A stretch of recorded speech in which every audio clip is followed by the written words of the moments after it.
पहिले पौरुष रूप अद्भुत महत तत्वादिले नै भयो।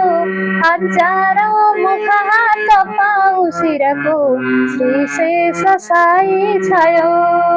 यही नाना अवतार विश्व सबको हो बीजवा कारण। उब्जो पद्म र नाभिबाट ऐनकै ब्रह्मा भए सिर्जना। ब्रह्माबाट कुमार नारद भए ठुला तपस्वी मुनि। ल्याए भूमि बराहरु पहरीले नै दैत्य मारा बने। बद्रीमा तप गर्दछन् नर तथा ती दिव्य नारायण। पाँचौं हो अवतार श्री कपिलजी जो सांख्य कर्ता छन्। दत्तात्रेय बनेर अत्रि सुत भई अवतार धारे अनि। सातौंमा रुचिका भए सुत स्वयं श्री यज्ञ नामा बने। आठौं हो अवतार श्री ऋषभजी हुन् नाभिका पुत्र ती। राजा श्री पृथुदेव हुन् भुज नवौं अवतार पृथ्वीपति। माछो भई मनुको गरे जलधिमा रक्षा दशौंमा अनि। धारे मन्दर धारा माथि कछुवा अवतार आफै बने। बाह्रौं अमृतको घडाली भए अवतार धन्वन्तरी। बाँडे अमृत मोहिनी भई सभा माजाल ठुलो गरी। चौधौंमा नरसिंह भई कसिपुको च्यातेर छाती चिरे। पन्ध्रौं वामन भई छलेर बलिको सर्वस्व सारा हरे। सोह्रौंमा अनि परशुराम प्रभुले क्षत्रि विनाशे सब। 17औं व्यास भएर वेदहरूका शाखा बनाए तब। 18औं अवतार राम प्रभुले मारे ठुलो रावण। जन्मे राम र कृष्ण वृष्णि कुलमा भूभार हर्नाकन। मोलालौ अवतार बुद्ध कलिमा हिंसा नगर्नु भनी। मारलान् दुर्जनलाई अन्त्य कलिमा अवतार कल्की बनी। छन् अवतार असंख्य खास हरिका यस्तै अनेकन् अरू। तेजस्वी ऋषि देव भूपौनकै हुन् अंश देवताहरू। हुन् ती अंश कला सबै अरूहरू हुन् कृष्ण साक्षात् हरि। जसले गर्दछ भक्ति कृष्ण प्रभुको सङ्कष्ट जान्छन् टरी। यही हो दिव्य विराट स्वरूप भगवान् अव्यक्त चैतन्यको। मायाका गुणबाट नै सब महत् तत्वादिले भ्रष्ट जो। मेघै झै नभमा धुलो पवनमा झै भ्रष्ट अज्ञानले।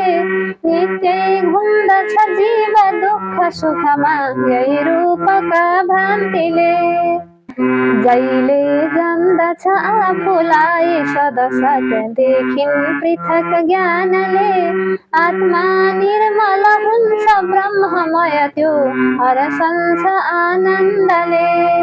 गर्छन् अद्भुतका चरित्र भगवान् जन्मी अजन्मा पनि। गर्छन् कीर्तन सुन्दछन् शुभ कथा ठुला महात्मा मुनि। यो सृष्टि स्थिति नाश गर्छ भगवान् आफू अलग्गै रही। सारा भोग्दछ भोग त्यो हृदयमा चैतन्य साक्षी भए। अज्ञानी जनले अपार महिमा जान्दैन चिन्ता गरी। नाना रूप र नाम काम प्रभुका छन् तीनटैका सरी। जसले भज्दछ प्रेमले हर घडी पारेर चित्त स्थिर। त्यसले जान्दछ ती अनन्त महिमा त्यस्तो छ त्यो ईश्वर। यी हुन् उत्तम धन्य धन्य हरिको जो भक्ति गर्छन् यहाँ, तोड्छन् बन्धन कर्मको र जगमा ती फेरि घुम्छन् कहाँ। जो हो उत्तम दिव्य भागवत यो मानिन्छ ब्रह्मैसरी। अर्थ्याए अघि व्यासले सकलको कल्याण चिन्ता गरे। योगी श्री सुखदेवले सब पढे श्री व्यासबाटै अनि, झट्टै मुक्त भए यही सब सुनि राजा परीक्षित पनि। गंगाका तटमा कहेर सुकले राजा परीक्षित कना, मैले दिव्य कथा उही सब सुने आनन्द पारी मना। यो हो दिव्य पुराण सूर्य कलिमा अज्ञान नास्ने सब, श्रद्धा गर्नु हुँदा तपाईहरुमा विस्तार गर्छु अब।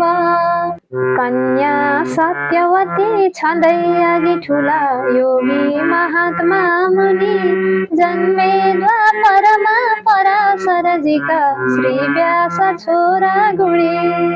होलान् मानिस मन्द बुद्धि कलिमा अल्पायु भन्ने गुणी, फाटे वेद र चार भाग उसका शाखा बनाए पनि। स्त्री शूद्रादिकलाई बुझ्न सजिलो त्यही वेदको नै मत, धर्म धर्म यथार्थ निर्णय गरी लेखे महाभारत। सोच्थे तै पनि चित्त शान्त नभई के गर्नु पर्ला भनी, आए नारदजी कुनै दिन उहाँ देवर्षि ठुला मुनि। सोधे नारदलाई पूजन गरी श्री व्यासजीले अनि, मेरो चित्त खुसी हुँदैन किन हो केही यत्न गर्दा पनि। मैले धेर रचे पुराण जसमा धर्मार्थको कामको, मोक्षको पनि तत्त्व निर्णय गरे स्वर्गादिका धामको।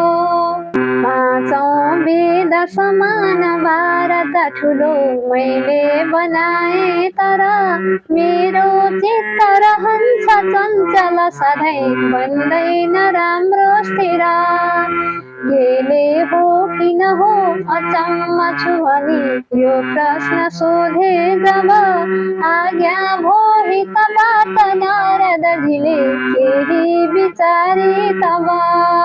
जस्तो गर्नु भयो अनेक अरुति धर्मादिको वर्णन, त्यस्तो गर्नु भएन मुख्य भगवानको भक्तिको कीर्तन।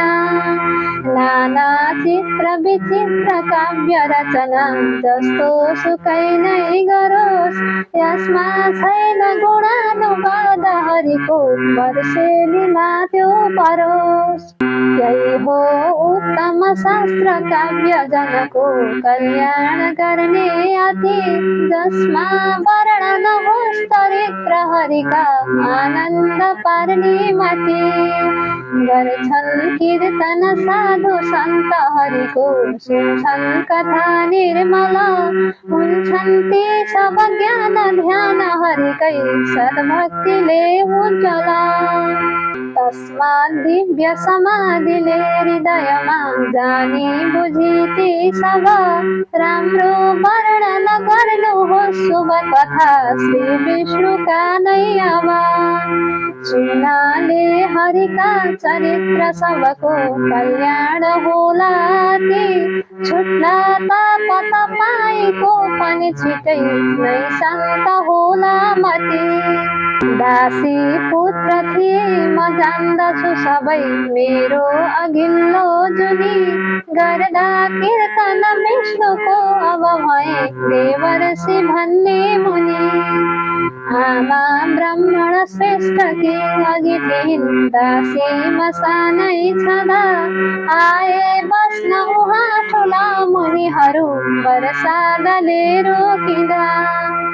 आज्ञा मालिकको हुँदा प्रणयले सेवामा गर्थे अति सुन्थे श्री हरिका चरित्र र सधैँ आनन्द हुन्थ्यो मति खान्थे नित्य जुठो र पाउतिनको दाप्थे गरी चाकरी बढ्दै गो मनभित्र भक्ति हरिको सत्सङ्गले त्यही घरी आँटे जान सबै मुनीश्वर चतुर्मासा बितेथ्यो जब पूजा कीर्तन ध्यान ज्ञान हरिको राम्रो बताए तब सेवाले बहुतै प्रसन्न तिनले कल्याण होला भनी आशीर्वाद दिए मलाई र गए ती दिव्यदर्शी मुनि आमा केही दिनमा मरिन् र मैले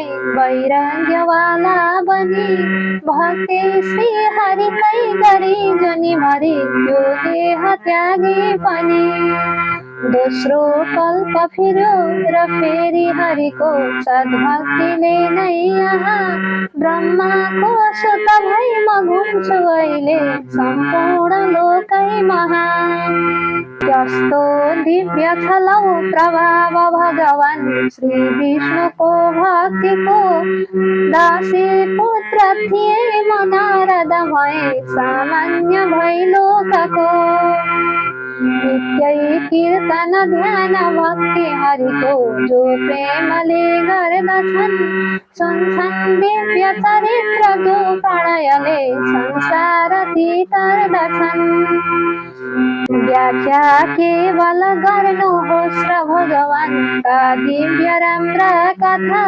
होला चित्त प्रसन्न भागवतले भाग्ला सबै दुर्व्यथा यस्ता बात भनेर नारद गए जान्छु म अहिले भनी जाने तत्व समाधिमा स्थित भई श्री व्यासजीले पनि भक्ति ज्ञान विरागले सहितको कल्याण गर्ने अति लेखे उत्तम दिव्य भागवत यो चाँडै सपार्ने मति छोरो श्री सुखदेवलाई उनले पहिले पढाए अनि सुन्ताए सुखबाट आखिर तरे राजा परीक्षित पनि।